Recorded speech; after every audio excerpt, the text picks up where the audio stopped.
E antes de mais nada, nós precisamos enxergar a forma oriental de enxergar os nomes. Porque normalmente, entre nós, isso não é comum. Então talvez fique um pouco difícil da gente entender, mas compreendendo isso, a gente pode ir para frente. Antes de mais nada, eu quero saber aí dos irmãos, vou deixar livre, se vocês quiserem falar. Vocês sabem o significado do nome de vocês? Alguém quer compartilhar com a gente, não? Diga aí, Neto.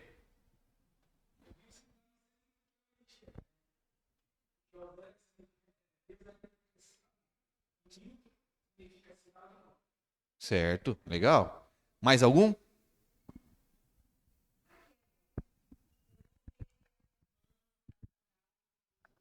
Certo. Mais alguém? Olha, John, que responsa aí. Muito bem.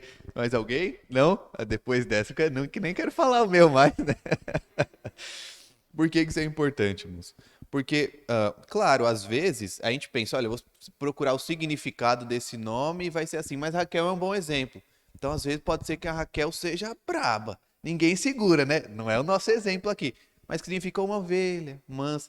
Mas daí você vai ver a Raquel, Raquel é. Eita, ninguém segura, não. Não tem nada de manso, né? Pode ser. A gente não sabe. Quando nasce, a gente não sabe. Então, por que eu estou dizendo isso? Às vezes alguém pode até procurar, olha, vai ser esse nome, mas é porque vai ser assim. Mas normalmente é um nome porque ele é bonito, né?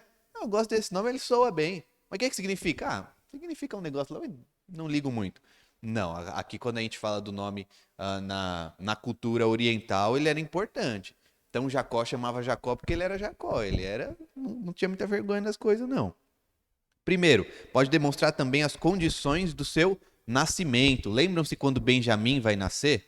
E aí a mãe dele fala assim: eu queria que ele se chamasse Benoni, porque ela está morrendo, né? O pai não respeitou muito, não. Ele falou: não, vai chamar Benjamim mesmo. Mas mostrava a condição. Então Benoni mostrando que era filho do sofrimento dela, né? Então pode ser, pode demonstrar as condições do nascimento. Hoje em dia não é assim. Quer ver como não é? Vocês conhecem alguém que fala assim, que chama assim, ó, dor de parto? Não tem, né? Ainda bem, eu espero que não tenha. Dor de parto ou contração? Não tem. Sofrimento? Não tem, né? Normalmente não tem. É um nome mais porque ele soa bem, mas nesse caso aqui não era. Ou pode ser o desejo dos pais para os filhos. Então é o que eu quero para o meu filho. Então ele vai chamar vitorioso. Diga, meu.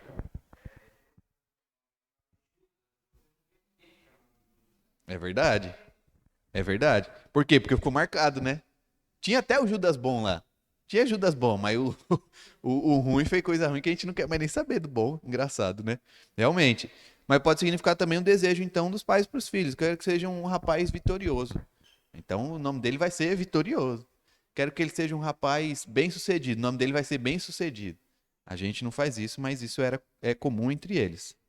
Ou que a pessoa é. Então, a gente vê também Deus mudando o nome de alguns, né? Refletindo a mudança da pessoa também, o que ela era, o que ela se tornou. E a expressão do quê? Da natureza da coisa representada. O que isso significa? O camarada ele é dessa forma, então ele vai ter que se chamar desse jeito. Porque ele é isso, então já está definindo. O nome, na visão oriental, ele vai definir a pessoa. Ela é isso daqui, ela é esse outro. Entre nós já não. Chama João. João é João, é nome mesmo. Com eles já mostrava quem a pessoa é, o que ela representa. E a gente vai ver que Deus, o próprio Deus, ele se revela por nomes. Ele mesmo vai decidir fazer isso, receber alguns nomes, se dar, na verdade, né? A gente tem essa palavrinha complicada aí, é uma forma de condescendência. O que isso significa? Deus, ele não precisa ser definido por homem, porque o nome para o homem é uma definição de quem é quem. Deus é Deus, ele não precisaria. Mas a gente precisa, tá vendo como eu explicando a gente vê que precisa? Porque o próprio nome Deus, não é? Então, a gente precisa definir ele com algumas palavras, com um nome. Então, por que é uma forma de condescendência? É como se ele se curvasse até nós, para chegar até nós, não diante de nós, mas até nós. Um outro exemplo que a gente pode imaginar, eu gosto de exemplificar com ele, da condescendência, é quando a gente pega uma criança. Então, imagina só que se você vai pegar, o marido vai com a esposa caminhar. Vamos fazer uma caminhada hoje? Vão lá juntos, conversando. Agora, imagina se o pai, então, ele pega uma criança e ele vai fazer essa caminhada igual ele faz com a esposa. A criança vai ficar para trás, né? Então, ele, se for caminhar com a criança, ele vai ser condescendente. Ele vai de acordo com a criança, consegue caminhar, certo?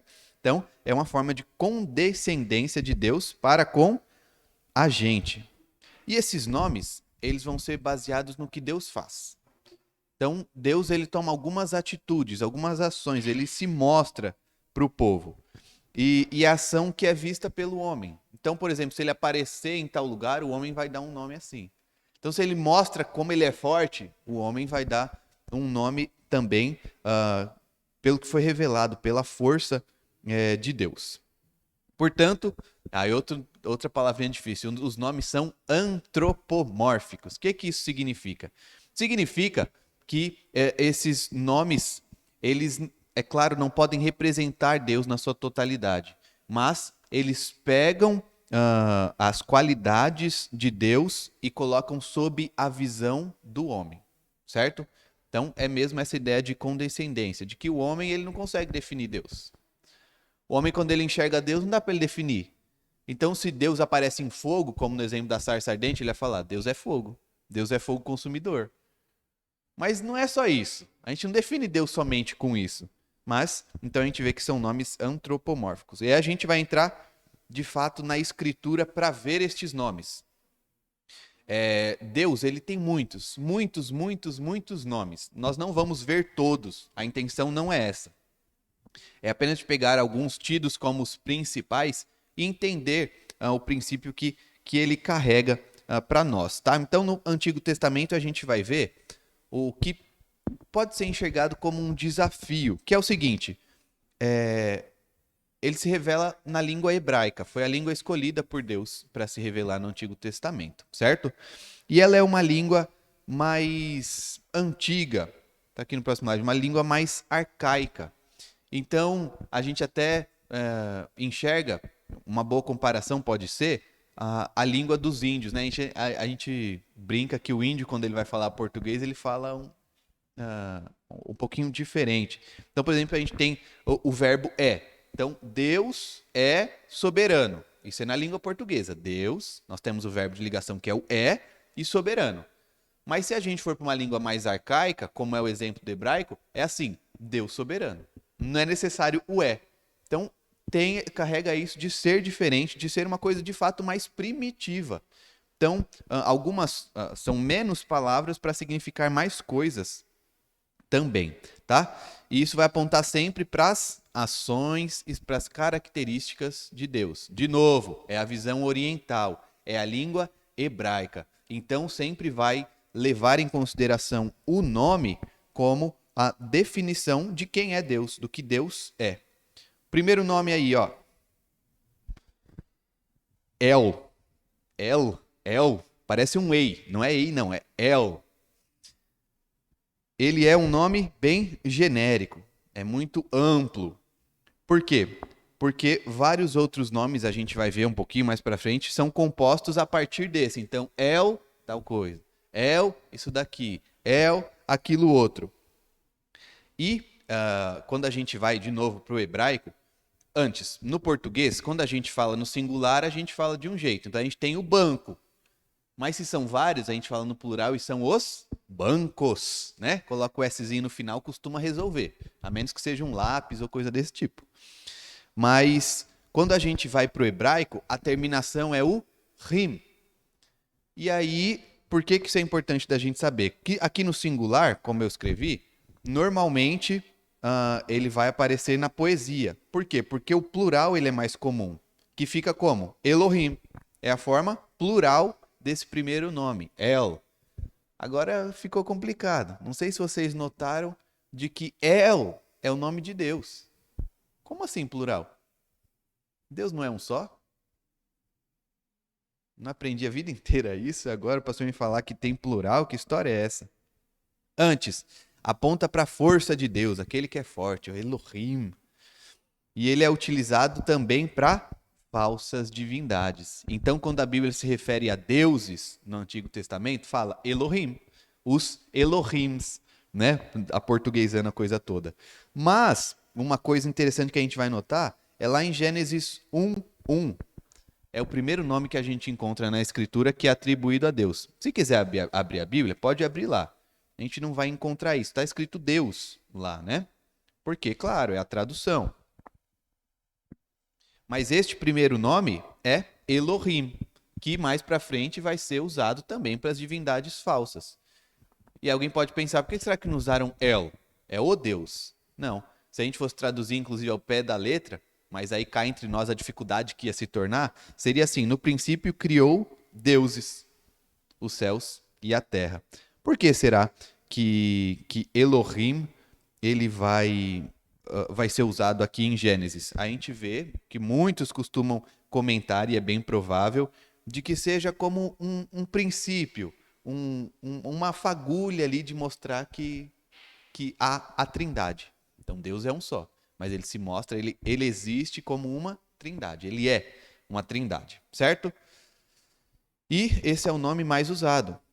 Óbvio, ele é usado para o Deus verdadeiro e para os deuses falsos. Então a gente tem aí mais de 2.200 vezes. Então, o mais provável é que quando a gente encontra Deus na Escritura, esteja na sua língua original dizendo Elohim. Mas então a gente vai ver agora os nomes compostos de El mais alguma coisa. E o primeiro é o famoso, né? Esse daqui é conhecido. É o Shaddai. A gente fala já até, olha, é o Shaddai, é isso mesmo. Quando que ele aparece? Ele aparece lá no período patriarcal, quando Deus ele aparece para Abraão. Olha só, vamos abrir lá em Gênesis 17, versículo 1 e 2.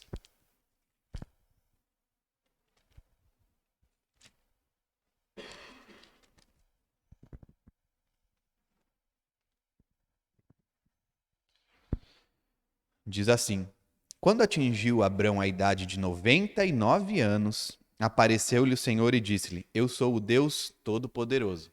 É o Shaddai.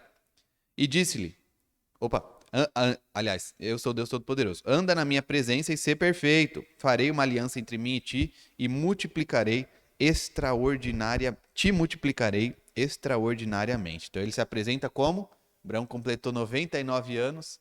Deus vai lá e fala: Eu sou o Deus Todo-Poderoso. É o Shaddai. Então, dá base para confiança no cumprimento do pacto, né? Ele é o Deus Todo-Poderoso. E a gente vê exatamente isso. Olha, apareceu quando Abraão fez 99 anos, falou: Não, pode deixar, vai multiplicar, vai ser uma grande nação. Então, realmente, a gente encontra essa comparação. Olha, 99 anos, humanamente falando, tinha quieto, já está chegando no final da vida, o cara não tem mais muita coisa, não. Mas Deus fala: Eu sou o Deus Todo-Poderoso, eu sou El Shaddai. Se eu te prometi, eu vou cumprir, né? Então ele se mostra dessa forma especificamente aí, ó, o Todo-Poderoso. Ele pode, mas eu tenho 99, mas eu sou o Todo-Poderoso. Então, deixa quieto que eu prometi, eu vou fazer. Outro nome aí, ó, El Elyon. Esse também bastante conhecido. Ele aponta para o reino absoluto. Então é Deus sobre todas as coisas. Claro, o Deus criador e as criaturas, evidentemente, abaixo dele. Onde que a gente vai encontrar aqui? Pela primeira vez em Gênesis 14, até um pouquinho antes. E esse é um texto, Gênesis 14, a gente vai ler do 18 ao 24.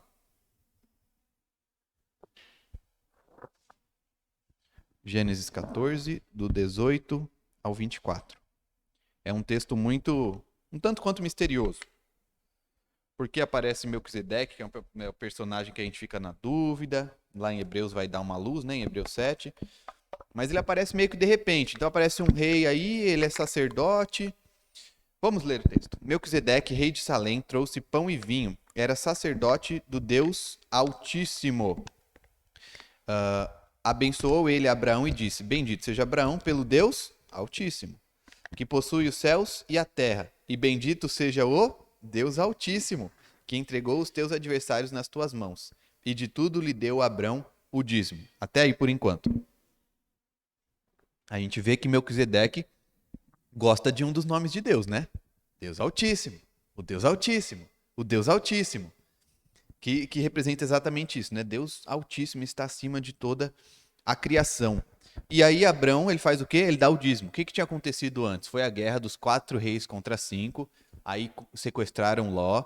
Abrão foi lá, recuperou Ló, que era o sobrinho dele. E, tendo recuperado, derrotou os reis que tinham sido vencedores e tomou o despojo para si. Certamente muito ouro, gado, enfim. E aí Abrão, ele dá o dízimo. Por quê? A base é essa. Deus é possuidor e dono de todas as coisas. Então fica muito claro o próprio Melquisedeque falando, ó, Deus Altíssimo, é o Elion, é o Elion, é o Elion, Deus Altíssimo. E Abraão entende, certamente já conhecia da prática, e ele entende que ele tem que entregar o dízimo. E interessante, não é? Que o dízimo, ele é entregue assim, é da parte menor, ou seja, da criatura, para a parte maior, o Criador. É o devolver, literalmente, um pouquinho para Deus, que é o possuidor de todas as coisas. É dele. Ele é o Altíssimo, ele é o Elion, certo? El Olam, esse aqui acho que um pouquinho menos conhecido. Ele vai aparecer lá em Gênesis 21, 33. 21, 33. Plantou Abraão tamargueiras em Berseba e invocou ali o nome do Senhor, Deus eterno. Aliás, o texto aqui, ó, Gênesis 21, 33. E também lá em Isaías 40.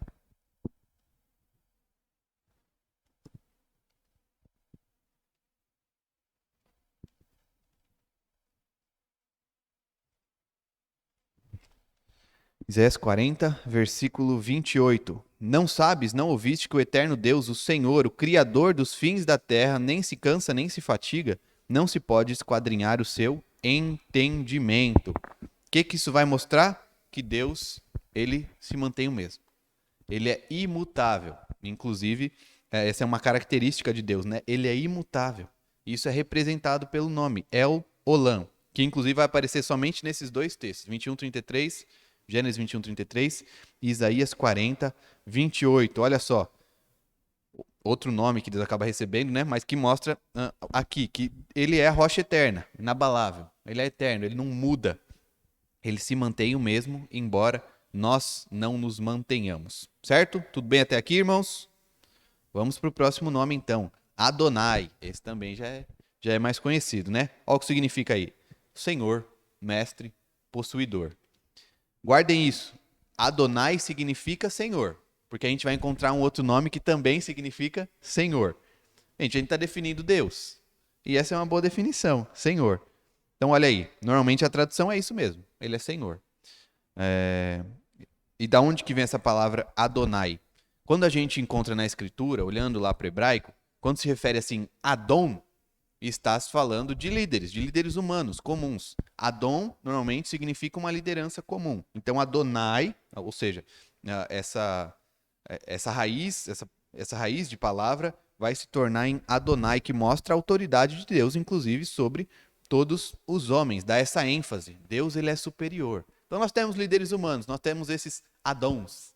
Mas quando a gente olha para o verdadeiro, é de fato, Adonai. A gente vê lá em Deuteronômio. Vamos lá para Deuteronômio 10, 17. Que diz assim: Pois o Senhor, vosso Deus, é o Deus dos deuses e o Senhor dos senhores. O Deus grande, poderoso e temível, que não faz acepção de pessoas, nem aceita suborno. É Adonai, ele é Senhor. Ele é quem o quê? Rege todos os negócios humanos. A gente vai encontrar lá em Tiago, um alerta. Claro, não está escrito Adonai lá, mas esse mesmo alerta de que ele é quem vai cuidar dessas coisas. A gente faz planos, mas Deus, ele rege, ele cuida, ele está sobre todas essas coisas. Ele é Senhor. Agora a gente vai chegar em um outro nome, esse certamente o mais conhecido, talvez o mais importante, a gente pode dizer, que é Yahvé. Olha aí, o principal nome de Deus. Então também ele é reconhecidamente o mais sagrado. É o próprio nome mesmo do Senhor. Mas, quando a gente olha para a prática judaica, ela vai, certamente sem intenção, tornar esse nome, na verdade, desconhecido. Desconhecido. Por quê? Porque isso trazia um grande temor. Vamos abrir nesses textos aqui, ó. Êxodo 20, versículo 7.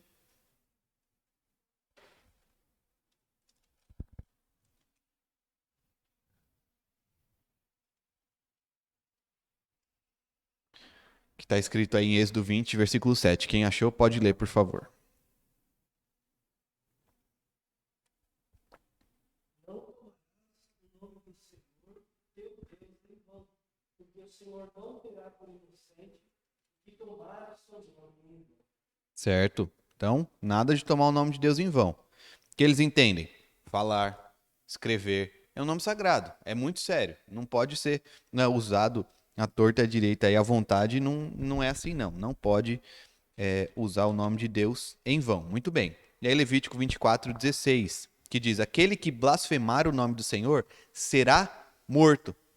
Toda a congregação apedrejará. Todo estrangeiro, como natural, blasfemando o nome do Senhor, será morto. Qual que é o negócio? Que esse nome aqui, Yahvé, se você usar ele errado, você é réu de sangue.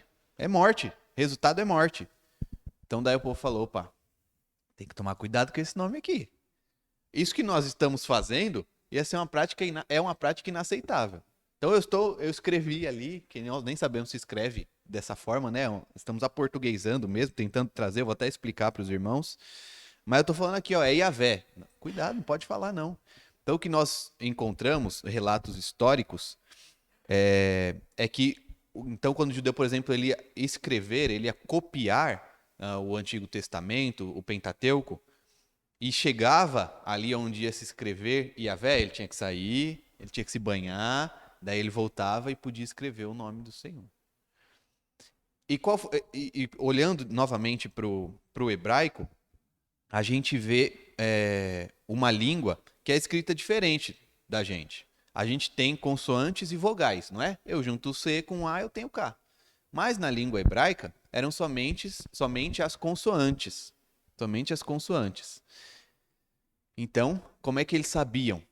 Eles conseguiam olhar para essas consoantes e saber como que era a vocalização da coisa. Tem palavras em português que a gente consegue fazer isso, né? A gente consegue tirar as vogais e saber o que está escrito ali. Mas essa era a prática deles. E qual que é o problema? Eles não falavam o nome de Yahvé. Não falavam.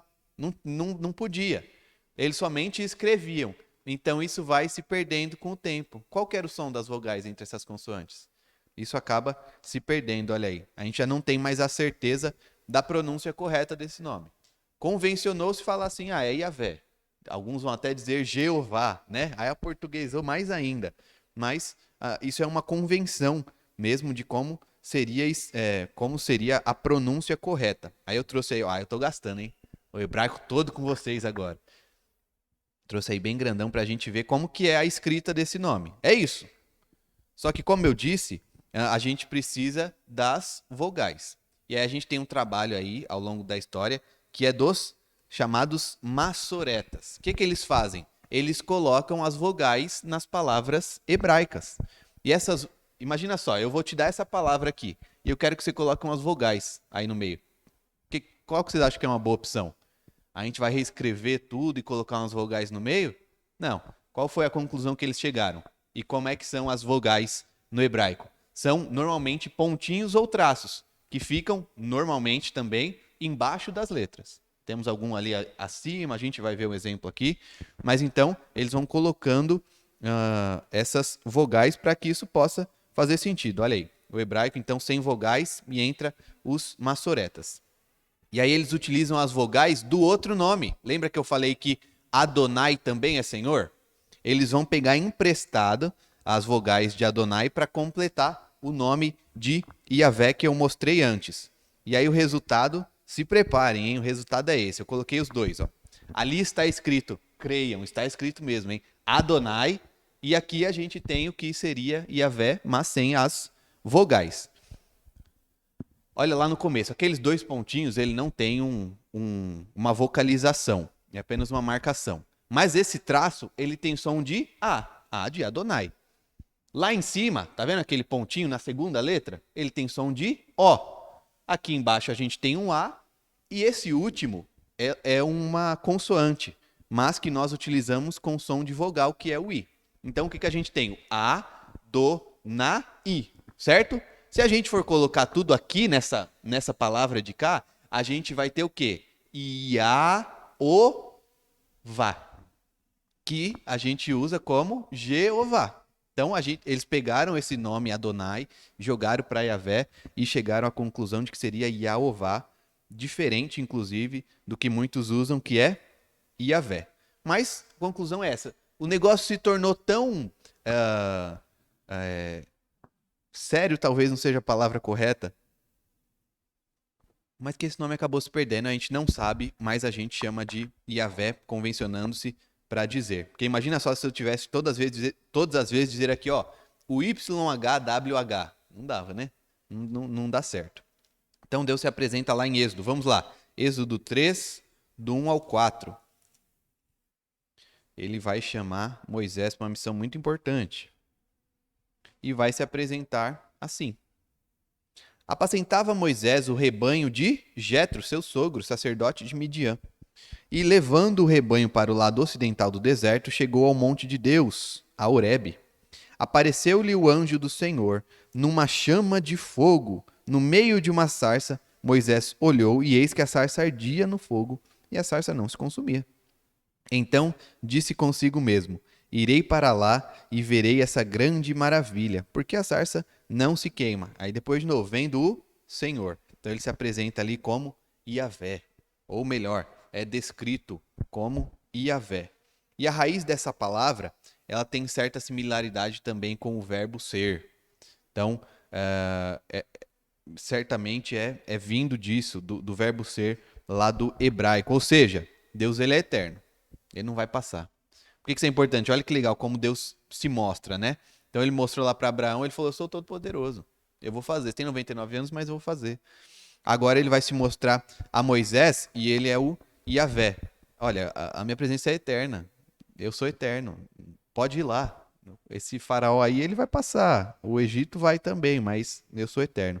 Então, esse nome, diferente de El, diferente especificamente de Elohim na escritura, ele é exclusivo.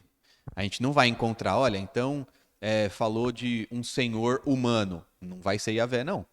Então ele falou de um deus pagão, não vai se chamar Yahvé. Então seria de fato o nome mesmo, é o nome. Por quê? Vamos pensar na nossa língua hoje. Quando a gente fala Deus, às vezes precisa explicar, não precisa? Ou quando deuses normalmente é mais tranquilo. Mas, inclusive, a gente tem a prática de escrever Deus com letra maiúscula, que é exatamente para diferenciar, né? Ô, gente, vocês imaginam se Deus tivesse escolhido se revelar em português? O pessoal explicando isso para os outros também? Não, mas quando é letra maiúscula, é Deus, Deus mesmo. Mas letra minúscula, aí pode ser qualquer Deus. Quando eles falam Senhor, é normal. Às vezes, uma pessoa mais velha, ou que tenha determinado serviço, a gente chama de Senhor. Mas, quando a gente fala com Deus, a gente fala Senhor também. É mais ou menos isso que a gente encara com o hebraico. Então a gente tem variações também com esse nome Yahvé. Parecido com o que a gente vê El, tal coisa, a gente tem também com Yahvé. Vamos lá para Gênesis 22, 14.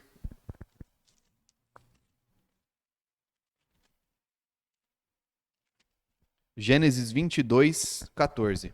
E pôs Abraão por nome aquele lugar, o Senhor proverá. Daí dizer-se até o dia de hoje, no monte do Senhor se proverá. Então a gente vê aí que é o Yahvé Jireh, o Senhor, Yahvé proverá. Esse daí é complicado, hein? Yahvé Mekadishken. Olha só. Vamos lá para Êxodo 31, 13.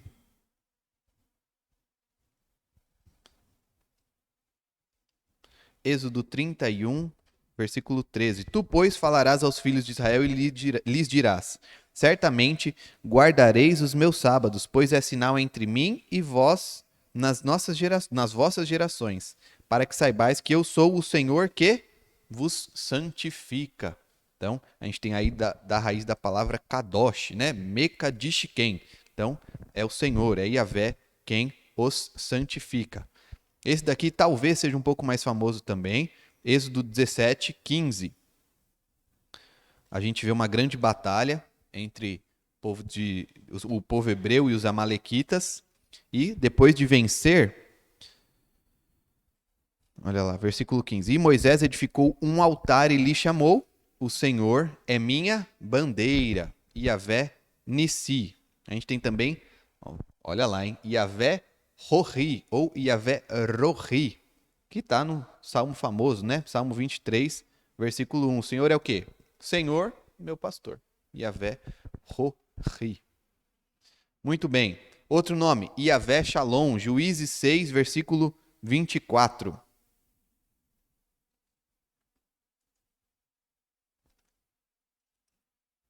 Seis, 24. Então Gideão edificou ali um altar ao Senhor e lhe chamou: o Senhor é paz. Ainda até o dia de hoje está o altar em Ofra, que pertence aos abiesritas. Outro, Yahvé Sidkenu. Sidkenu. Jeremias 23, versículo 6. Nos seus dias Judá será salvo, Israel habitará seguro. Será este o seu nome com que será chamado: Senhor, justiça nossa. Yahvé Chamá, que é o Senhor está ali, Ezequiel 48, 35.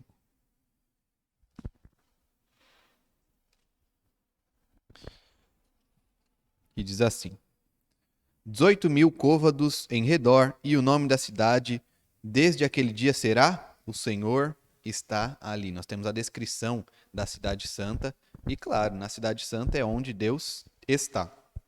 Temos também Yahvé Elohim Israel, ou seja, o Senhor Deus de Israel. A gente tem uma união aqui, né?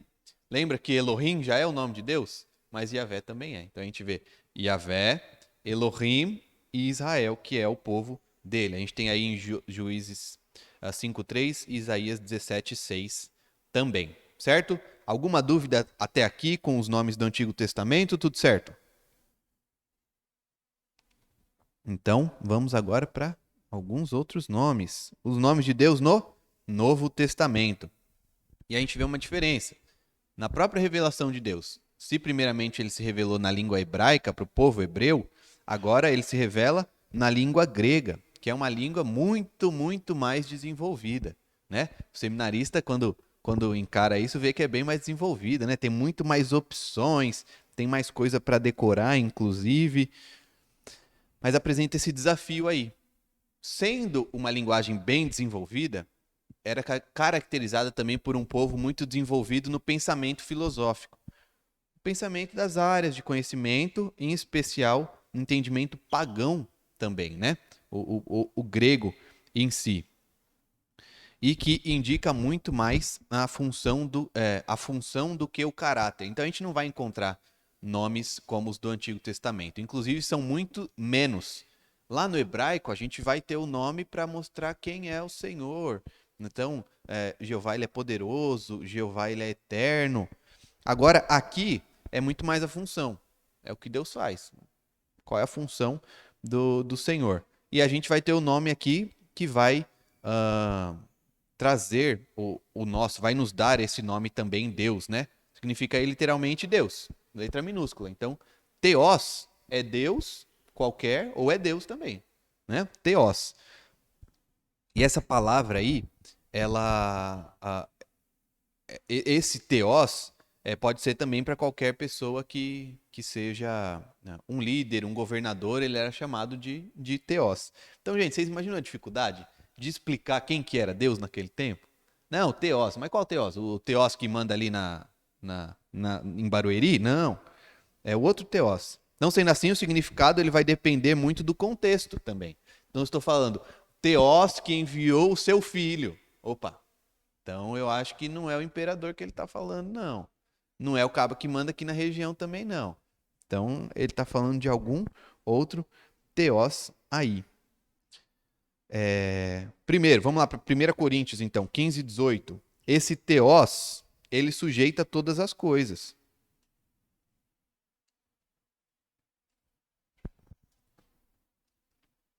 Primeira Coríntios 15, 18. E ainda mais, os que dormiram em Cristo pereceram. Eu acho que eu peguei a referência errada aqui, irmãos. Não é essa a referência. Assim. Vamos lá, 24, 27 e 28. Vai falar 24. E então virá o fim, quando ele entregar o reino ao Deus e Pai. Pai, um outro nome que a gente vai ver também. Quando houver destruído todo o principado, bem como toda a potestade e poder. 27, aparece de novo. 28, outra vez, falando sobre esse teós. Então, certamente aí, se a gente for comparar com o Antigo Testamento, esse teós seria o antigo El Shaddai, ou o antigo Yahvé.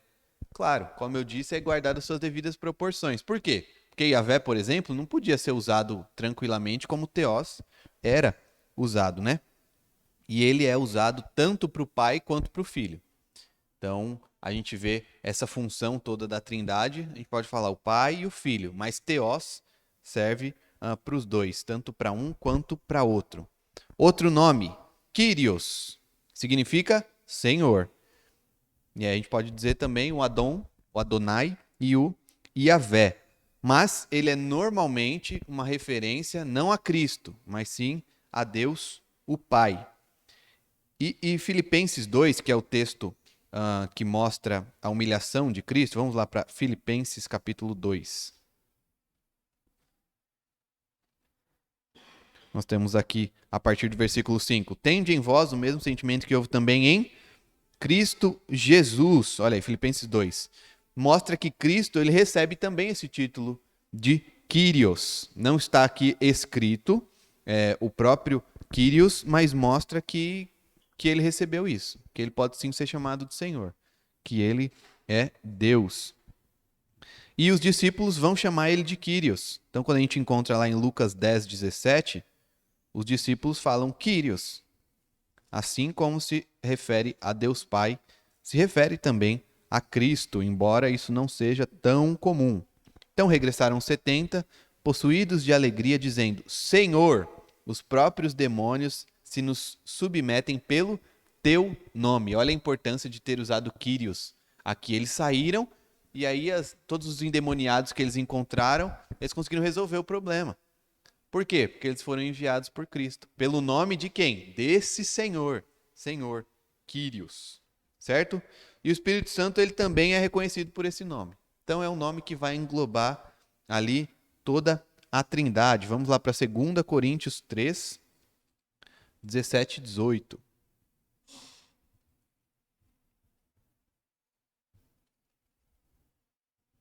Porque nós não estamos, como tantos outros, mercadejando a palavra de Deus. Antes em Cristo... Opa, estou lendo 2. 3, 17 e 18. Ora, o Senhor é o Espírito. E onde está... Então, Kyrios é o Espírito. E onde está o Espírito do Senhor, aí a liberdade. E todos nós, com o rosto desvendado, contemplando, como por espelho a glória do Senhor, de novo Kyrios, somos transformados de glória em glória, na sua própria imagem, como pelo Senhor, o Espírito. Certo? Então, o Espírito é Senhor. Quando a gente lê esse versículo e a gente ainda não entendeu que o Senhor pode significar essas coisas, fica confuso. Porque parece que ele está falando de quem? Talvez do Pai, não é? Ou talvez você falando do Cristo, de Cristo. Mas ele está falando do Espírito. E está definindo como Senhor. Ele é Senhor. Então, olha aí, a conclusão que a gente chega. O Espírito, ele também é Kyrios, ele também é Senhor. Certo? Muito bem. Agora o outro nome, Pater, significa pai. Aí eu não preciso nem dizer, né? Que o filho, certamente, lá na Grécia Antiga, falava Pater para o pai. Assim como a gente faz hoje também. Então o filho vai falar pai. Mas quando ele vai orar ou ele vai falar de Deus, ele vai poder falar pai. E é um outro significado também. Então a gente vê que, apesar de ser uma língua muito mais desenvolvida, o grego, do que o hebraico, em vários sentidos, a gente sabe também que ela usa muito mais ainda a mesma palavra para significar várias coisas. Ela é relacionada em especial à primeira pessoa da Trindade, é que a gente não vai encontrar. Não, está falando de Jesus e se referiu como Pai. Não. Isso daqui vai ser exclusivo mesmo. Então, o Espírito Santo, Pai. Não, você está fazendo uma confusão dos ofícios, né? Da própria Trindade. Vamos lá para João 5, 17 e 18.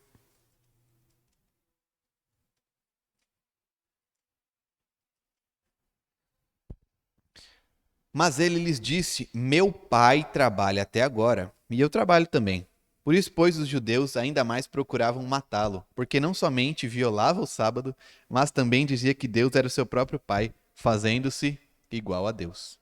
Então, vez ou outra, pode passar desapercebido por nós, mas os judeus sabiam. Ele está falando pai, ele está se colocando ao mesmo pé dele. Então, assim como ele trabalha, eu estou trabalhando também até agora. Como assim? É Deus, é? E era. Então, eles entendem, a gente tem que entender também, né? E aí, mais uma vez, ele vai se colocar então em pé de igualdade. Olha aí, a partir do 19, no mesmo capítulo. Então lhes falou Jesus: em verdade vos digo, que o filho nada pode fazer de si mesmo, senão somente aquilo que vir fazer o Pai. Porque tudo o que este fizer, o filho também semelhantemente o faz. Porque o Pai ama o Filho e lhe mostra tudo o que faz, e maiores obras do que estas lhes mostrará, para que vos maravilheis. Pois assim como o Pai ressuscita e vivifica os mortos, assim também o Filho vivifica aqueles a quem quer. E o Pai ninguém julga, mas ao Filho confiou todo o julgamento, a fim de que todos honrem o Filho do modo por que honram o Pai. Quem não honra o Filho, não honra o Pai que o enviou. Esse texto é um ótimo exemplo da limitação que nós temos com a nossa própria linguagem. Aqui, na verdade, já está bem resolvido, porque está falando o Pai e o Filho. A gente sabe que Pai é Deus, o Pai, e o Filho é Jesus Cristo. Mas vamos imaginar uma coisa. Não tivesse, de alguma forma, sido revelado Pai e Filho, e a gente colocasse em lugar de Pai e Filho somente a expressão Deus. Como é que a gente vai entender tudo que está escrito aqui? Seria mais ou menos assim. Pois assim como Deus ressuscita e vivifica os mortos, assim também Deus vivifica aqueles a quem quer.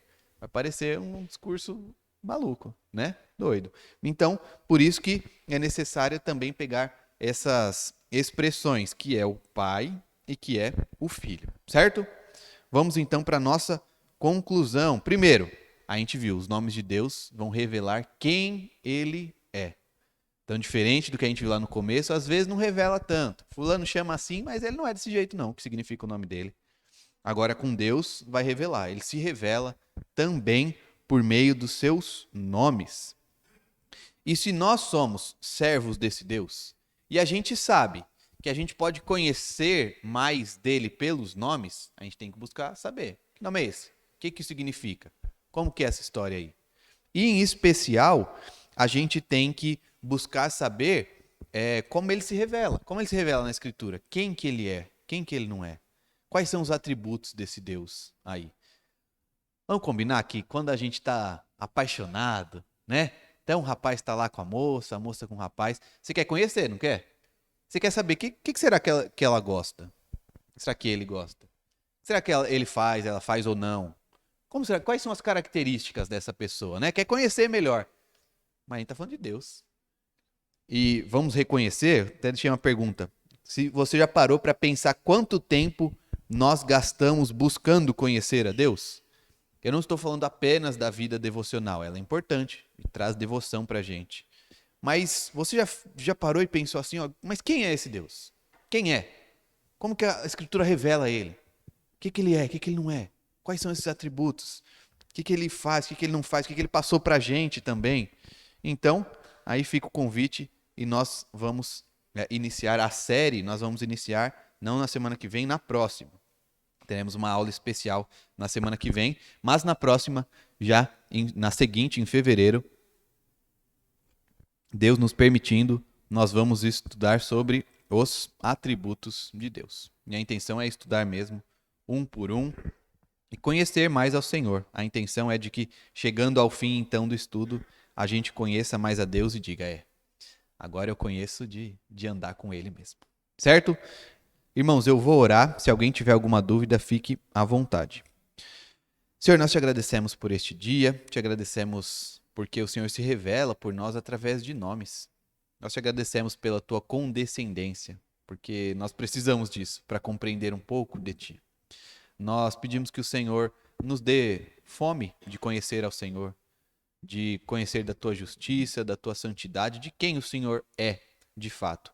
Pedimos que o Senhor nos ilumine nesta caminhada e te agradecemos, porque o Senhor tem se apresentado a nós. No nome de Jesus, amém. Então, irmãos, alguma dúvida?